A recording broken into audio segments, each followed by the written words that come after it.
Welcome to जब live. देखिए, पीछे जो आपका था चोल वंश तक हो गया था। चोल वंश के बाद आप चलेगा राष्ट्रकूट वंश। कौन राष्ट्रकूट वंश? जो दक्षिण भारत का। देखिए, राष्ट्रकूट वंश भी दक्षिण भारत में गिने चुने वंशों में से एक आता है, समझे। तो देखिए, राष्ट्रकूट वंश आपका क्या था? राष्ट्रकूट वंश का देखिएगा विस्तार जो था आपका महाराष्ट्र और कर्नाटक के एरिया में से था। पूरे कर्नाटक में था और महाराष्ट्र के एरिया में, समझे। और कुछ एरिया आसपास के एरिया में भी था, लेकिन महाराष्ट्र और कर्नाटक एरिया में मुख्यतः फैला हुआ था। अब देखिए, समझिए भैया, राष्ट्रकूट वंश। तो राष्ट्रकूट वंश का स्थापना आपका किया था दंती दुर्ग। कौन किया था? कौन किया था बाबू? दंती दुर्ग। दंती दुर्ग किया था आपका स्थापना। उसके बाद देखिए, राष्ट्रकूट वंश का आपका अर्थ होता है देश का प्रधान या राष्ट्र का प्रधान, समझे। तो आप दिमाग में रखिएगा कि राष्ट्रकूट का अर्थ क्या होता है, तो देश का प्रधान या राष्ट्र का प्रधान। तो समझिए, इसका विस्तार था कर्नाटक में। उसका देखिए, राष्ट्रकूट वंश के लोग कन्नड़ भाषा को बोला करते थे। किस भाषा को? कन्नड़। कन्नड़ कन्नड़ भाषा को बोला करते थे राष्ट्रकूट के लोग। इसके संस्थापक थे दंती दुर्ग। आगे देखिए बाबू, इसका राजधानी जो बनाया था दंती दुर्ग, मानकीर या मान्यखेत बनाया था। तो आपको ये जो जितना बात होगा आपको सब ध्यान में रखना है। पहले देखिए, राष्ट्रकूट वंश का उदय भारत के किस क्षेत्र में हुआ? तो महाराष्ट्र और कर्नाटक, समझे। उसको आगे देखिए, इसका अर्थ होता है आपका देश का प्रधान। उसके बाद समझो आगे, इसका संस्थापक था दंती दुर्ग, राजधानी थी मानकीर या मान्यखेत। तो इतना बात आपको समझ में आ गया। राष्ट्रकूटों का जो आपका मुख्य भाषा था वो भाषा आपका क्या था? तो कन्नड़ भाषा। वर्तमान समय में आप देखिए ना कि कर्नाटक का कौन सा भाषा है? कन्नड़। कन्नड़ भाषा है। आगे देखिए, इसके प्रमुख शासक हुए, बहुत सारा इसमें शासक हुआ, कृष्ण प्रथम, इंद्र तृतीय, द्वितीय, लेकिन महान शासकों में हम लिख दिए कृष्ण प्रथम। उसका देखिए, कृष्ण तृतीय, ध्रुव, इंद्र प्रथम, अमोदवर्ष, ये सब मतलब आपका राष्ट्रकूट वंशों में शासक हुए। ऐसे बहुत सारे शासक हुए। तो आपको इसमें सबसे ज्यादा अगर आपको याद रखना है तो देखिएगा कि कृष्ण प्रथम इसके महान शासक में से आते हैं, ध्रुव आते हैं, उसका अमोदवर्ष। इन सभी में सबसे ज्यादा महान शासक था आपका कौन? अमोदवर्ष। कौन था बाबू? अमोदवर्ष। तो आपको याद रखना है। आगे समझिए, कृष्ण प्रथम जो था आपका, कृष्ण प्रथम इस सबसे बहुत महत्वपूर्ण काम किया था, जिससे एग्जाम में कई बार क्वेश्चन पूछा गया है कि एलोरा के प्रसिद्ध मंदिर किस शासक ने बनवाया था? तो एलोरा के प्रसिद्ध मंदिर किसने बनवाया था? तो एलोरा को प्रसिद्ध मंदिर अभी ये वर्तमान समय में कहाँ है? तो भैया ये वर्तमान समय आपका महाराष्ट्र में है। आपको पहले बता दिए कि इस वर्ष का विकास कहाँ था? तो महाराष्ट्र और कर्नाटक में। तो एलोरा के प्रसिद्ध मंदिर जो है, इसका निर्माण कराया था आपका राष्ट्रकूट वंश का महान शासक कृष्ण प्रथम। समझ में आ गया? कृष्ण प्रथम। तो कृष्ण प्रथम ने जब इसका निर्माण करवाया एलोरा के प्रसिद्ध मंदिर का, तो आपसे पूछता है कि ये जो मंदिर है इसमें कितने शैलकृतियां है? तो 34 शैलकृतियां। शैलकृतियां का मतलब क्या होता है कि जब आप उस मंदिर में जाइएगा घूमने के लिए, तो सभी जगह आपको मिलेगा रूम का ढांचा टाइप के, तो आपको देख के ही पता चल जाएगा कि ये बौद्ध धर्म से संबंधित है, ये जैन धर्म से, और ये हिंदू धर्म से। तो टोटल उसमें कितना शैलकृतियां है? तो 34 शैलकृतियां। 34 शैलकृतियां से बाबू आपसे पूछता है कि बताओ बाबू, जब 34 शैलकृतियां है तो इस सभी शैलकृतियां जो 3 धर्मों का विकास है, जब मंदिर को देखने जाइएगा तो आपको 3 धर्मों का देखने को मिलेगा उसमें। तो आखिर कितने से कितने शैलकृतियां में क्या है? तो देखिए आप, 1 से 12 तक है आपका क्या? बौद्ध धर्म। कौन धर्म है? कौन धर्म है? 1 से 12 तक बौद्ध धर्म। 13 से 29 तक बाबू आपका कौन है? हिंदू धर्म। उसका देखिए 30 से 34 तक आपका जैन धर्म। इसका मतलब सर, एलोरा के मंदिर में आपको तीनों धर्म के बारे में देखने को मिल जाएगा। समझ में आ गया? एलोरा के मंदिर का निर्माण कौन करवाया था? कृष्ण प्रथम। तो आपसे कई बार क्वेश्चन पूछा है कि एलोरा के मंदिर वर्तमान समय में कहाँ है? तो महाराष्ट्र में।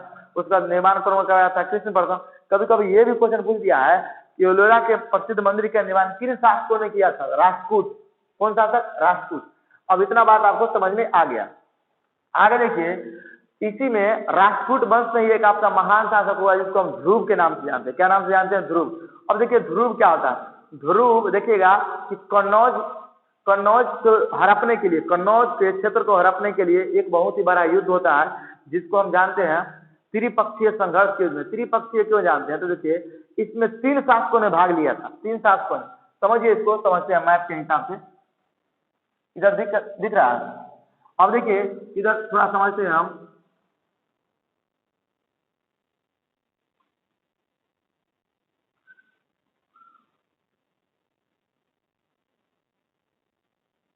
देखिए, इंडियन मैप कुछ इस तरीका का है। इसमें आप देखिएगा बाबू कि आपका इस एरिया में पड़ता है यूपी। क्या पड़ता है? यूपी। यूपी यहाँ पे है आपका बंगाल। क्या है? बंगाल।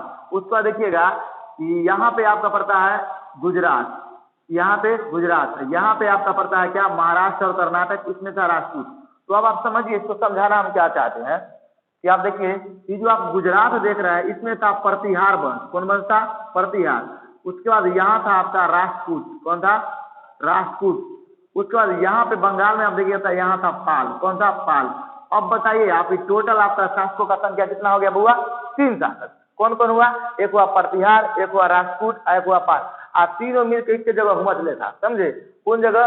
तो यहाँ यूपी में। यूपी में क्या था कि आप समझिए कि अगर 10 लड़कियों के झुंड में आप देखिएगा कि जो सबसे खूबसूरत है उसके ऊपर अधिकतर आदमी का सिलेक्शन हो जाता है। ठीक उसी तरह यूपी का कन्नौज था। तो कन्नौज इतना भी क्यों था?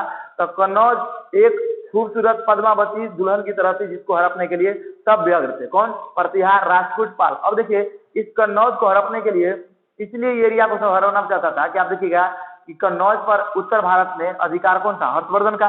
तो हर्षवर्धन का था। तो हर्षवर्धन में आप देखिएगा, तो हर्षवर्धन के वर्धन वंश के समाप्त होने के बाद कन्नौज पर किसी का अधिकार नहीं हो पाता। इस तीनों शासकों में लगभग 200 वर्षों तक युद्ध घमासान चलता रहता है। घमासान चलते चलते चलते चलते अंत तक क्या होता है कि कन्नौज को जीत लेता है कौन? आपका प्रतिहार। अंत तक। अब समझिए इसको, कन्नौज को जितना क्यों चाहता है? इसके पीछे रीजन क्या होता है? तो कन्नौज के पीछे रीजन यही होता है कि कन्नौज का एरिया जब आप देखिएगा ऐसे करके, ये जो आपका है, मतलब एक होता है यमुना नदी और एक होता है क्या? गंगा नदी। ये दोनों के बीच का क्षेत्र आपका कौन? कन्नौज। इसको द्वार क्षेत्र हम कहते हैं। क्या कहते हैं? द्वार क्षेत्र। और इस क्षेत्र होने के कारण आप देखिएगा कि इस नदी से व्यापार ज्यादा होगा। तो व्यापार ज्यादा होने के कारण कन्नौज काफी विख्यात था और इसको जीतने के लिए तीनों में हमेशा झंझट चला हुआ था। इसीलिए इस युद्ध में कितने लोगों ने भाग लिया? 3 लोगों ने। इसी युद्ध को हम कहते हैं क्या? तो त्रिपक्षीय संघर्ष। अब देखिए, तो आप समझिए, पाल शासक था कौन? जो धर्मपाल, मेन शासक। ऐसे आप कहिएगा कि सर जब तीनों 200 साल तक लड़ा, तो कहने का अर्थ है पाल के जितने भी राजा थे उस सब कोई राजा लड़े, पर राजपूत के भी जितने राजा थे सब लड़े। उसके बाद प्रतिहार के भी जो राजा थे सब मिल के लड़ा, समझे? उसका लेकिन आपके लुसेंट के हिसाब से 3 को भी शासक दे दिया जो त्रिपक्षीय संघर्ष में भाग लिया था।